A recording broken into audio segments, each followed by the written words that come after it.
बेटियां जन्म दी महाराज, सबका विवाह इत्यादि हुआ। बाद में 10,000 बच्चों को जन्म दिया, सबको बाबा बना दिया नारद जी ने।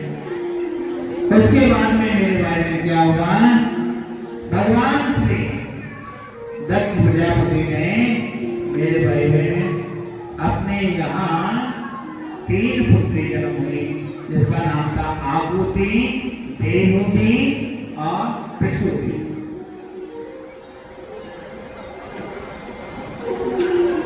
क्या प्रसूति नाम की जो स्त्री थी महाराज, उनके यहाँ जो बेटी गई उसका नाम था सती, और सती जो थी मेरे भाई में भगवान भोलेनाथ को ब्याह गई। और एक समय ऐसा आया कि भगवान भोलेनाथ का अपमान हुआ और सती सह नहीं पाई और अपना यज्ञ मंडप में जाकर के उसने शरीर को त्याग दिया। और मेरी मां सती ने अपना शरीर त्यागा। भगवान भोलेनाथ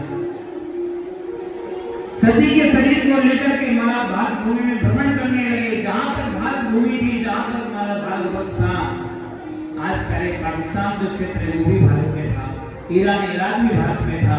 यहाँ तक मेरे भाई में भारत का जो चिन्ह है, भारत का जो स्वरूप है, वो शेर के जैसा है।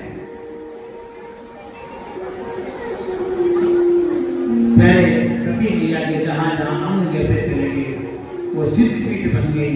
लेकिन प्यारे एक वचन किया कि अगले जन्म में यदि पैदा हो तो आपकी पत्नी के रूप में पैदा होंगी और मैं आपसे विवाह होगा। और अब की बात जब महाराज हिमालय के यहाँ श्री पार्वती मैया के रूप में, मैना मैया के यहाँ श्री माँ भगवती जगदम्बा प्रारंभा प्रकट हुई है। पहाड़ों के बीच में पार्वती के रूप में प्रकट हुई है। बोले पार्वती मैया।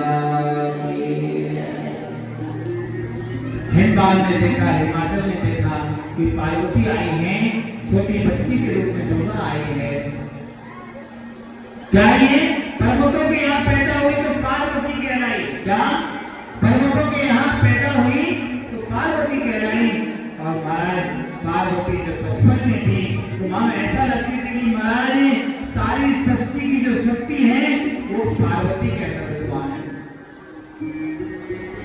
बचपन से भगवान भोलेनाथ का क्या करती है, अभिषेक करती है, भगवान भोलेनाथ की पूजा करती है।